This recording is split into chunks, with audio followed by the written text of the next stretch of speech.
obviously last year was a bit of a horrific year for me. My mum obviously died suddenly, and it's when family were hugging me I realised, oh, I had a pain in my sternum here. Didn't really think about it until a couple of weeks later I went to see my doctor, and she said, due to my history, she's going to send me to my consultant. Then he decided to send me for a biopsy, and didn't think nothing of it. Then the biopsy came back saying I had metastatic breast cancer, and they would give me tactile radiotherapy and just change my cancer drug, so that I thought, right, I could deal with that. My sternum had a fracture. And how did that, when you heard that news, how did it make you feel? It sort of took me back from when I was diagnosed with the breast cancer 6 years ago, and I just thought, because I'd literally, I know the 5 years is just data, but I'd passed my 5 years within that month, and I thought, oh, I've got to 5 years and it's all gone. Great. So it was literally the end of March. Then I was told it'd come back as secondary. And of course, I remember the day you rang me in the car to let me know that you'd been diagnosed with primary breast cancer, and that was a terrible day as well. It's just a bit of a shock. It just takes you back, doesn't it? So I thought, right, that's fine. I can deal with this. It's a sad thing to say, but just knowing that my mum had already passed away, that she wouldn't hear this sad news, because it would have just knocked her even more. So that was a bit of a relief, because when I was diagnosed the first time, when that doctor told me, he said, you're 95% positive, the first thing that came into my head was like, oh my God, how am I going to go home and tell my mum I've got breast cancer? So this time... And also, I mean, especially in your community, and the issues around not talking about cancer, and still being a taboo. Yeah, I remember going home that first time I was diagnosed in 2016. I went home to tell my mum, and my family came, and everybody was really upset and they were crying. And I remember my mum saying to me that night, saying, don't tell anybody yet. And I wish now I asked her why, you know. But since then, I've obviously asked a lot of Asian, the community, and they've said just that people had come round and think that, oh, because you've got breast cancer, you're going to die. That's their thinking. They don't think of, oh, well, she can get treated, she'll be fine. And they sort of kill you off before you... They equate the word cancer with death. Yeah, straight away. And they kill you off before you've even gone to the treatment. So going back to last year, so yeah, I was diagnosed again. So I thought, right, I can deal with it. It's in that sternum.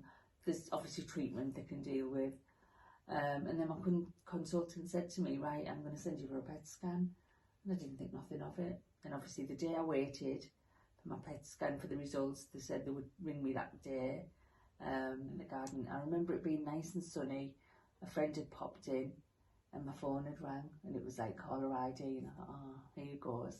And it was Dr. Chima, my doctor, my consultant, and he just said, I've got some bad news. He said, it's spread everywhere. And then he was telling me exactly the parts of my body where it was, and I just wanted the ground to open. And at that moment in time, you just, you just go absolutely numb. And I just thought of lying and firing my children, you know, they were aged 12 and 9 at the time, and I just thought of them this time. I thought, oh my God. And to be quite honest, that was in June 2021.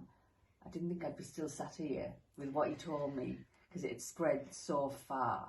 It was in my lungs, my liver. He was explaining which ribs it was in. It was in my spine. It was in my thigh, and you don't really listen to what he's saying.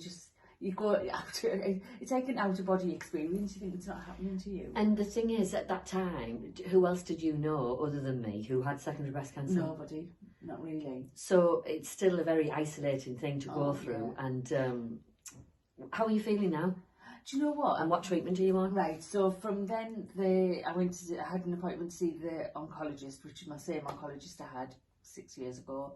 And basically she said, right, we're going to put you on letrozole and the hormonal treatment. And she said, we'll see how that works. So I was quite Was that with the palbociclib? Palbociclib, right. Yeah. And I was thinking, oh great, no chemo. So that was like, I know it's sad to say, but it was a day of thinking, oh great. It was. I felt quite happy, thinking, oh great, I'm on medication, so that's fine. So that was good. And then obviously 3 months later, I'd gone in to see her again, and she said it wasn't working. But in the meantime, I was having appointments with private consultants at the Christie's, and arranged one for Newcastle. And both of them said they would offer me the same treatment she was offering me. My family went a bit crazy, said, right, we're going to go abroad and we're going to find out this, that and the other. And People just want the best for you, and the best available treatment that's out there. And of course, sometimes what the best available is right on our doorstep, which is where you're being treated. Laura, tell me about you. So, I had 2 breast cancers, as you know, 2 primary breast cancers, 2001 and 2004. And then I was diagnosed with secondaries affecting the lungs and the pleural lining in December 2007. And I knew absolutely nothing about secondary breast cancer, didn't even understand what it meant. Still, lots of people think secondary breast cancer is you've had breast cancer twice. But I had absolutely no idea that it meant that it was incurable, and that however long I was going to live, I would have it for the rest of my life. Well, that was 14 years ago, 14 and a half years ago. And obviously me, my family, my husband, my oncologist, nobody ever thought that I would still be alive. But, you know, I have been extremely fortunate that the one drug that they put me on right from the beginning is still working all of these years later to control the mets in my lungs. And it's purely down to the biology of my disease working, however that mechanism is, with the aromatase inhibitor drug to hold it at bay. Now, the thing is, if we could understand why that is with me, I don't know, maybe that might unlock the answers to treatment going forward. But I'm just one case of somebody that has lived a long time with the disease. As we know, the average survival is 2 to 3 years. And I'm grateful for every single day. But the whole of that period of time has had a huge mental impact upon me.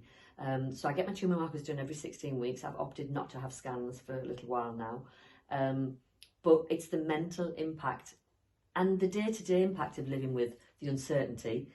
Yes, it's a life-limiting disease. I've lived a very long time. I'm extremely grateful. I want more time. I want everybody in the breast cancer community to have as much time as possible. And we just need these drugs that are newly developed to be more readily available and more easily accessible to everybody, because, you know, everybody wants the chance to live for a long time. I've been fortunate that an aromatase inhibitor drug like letrozole has been around for, well, since about 2002, I think, 2003, but I went on it in 2007. But since that time, there's been so many developments, but we're still not reaching a point where more and more people like me are living for long periods of time. There's loads of people that we both know and are friends with that are living 7, 8, 9, 10 years, and that's brilliant. But there are lots of people who have lived nowhere near as long as that. And, you know, we want to live in a world where when these drugs are showing promise, they're brought to market quickly without huge price tags attached to them. They're readily available for everybody within the NHS. And these barriers that are in place currently are removed, because this is people's lives, you know. Megan is 24, Jack's 21 now. When all of this started with the secondaries, Megan was 2 weeks off her 10th birthday and Jack was almost 7. Never in my wildest dreams did I think I would still be here. There's been a lot that's gone on within that time, but it's impacted my life profoundly. My ability to work full time. I suffer terribly with fatigue from the letrozole. Some people who are on letrozole don't experience fatigue. Many do. Bone pain, loss of concentration. You know, my whole world was turned upside down with that diagnosis. And of course, I am grateful for every single day.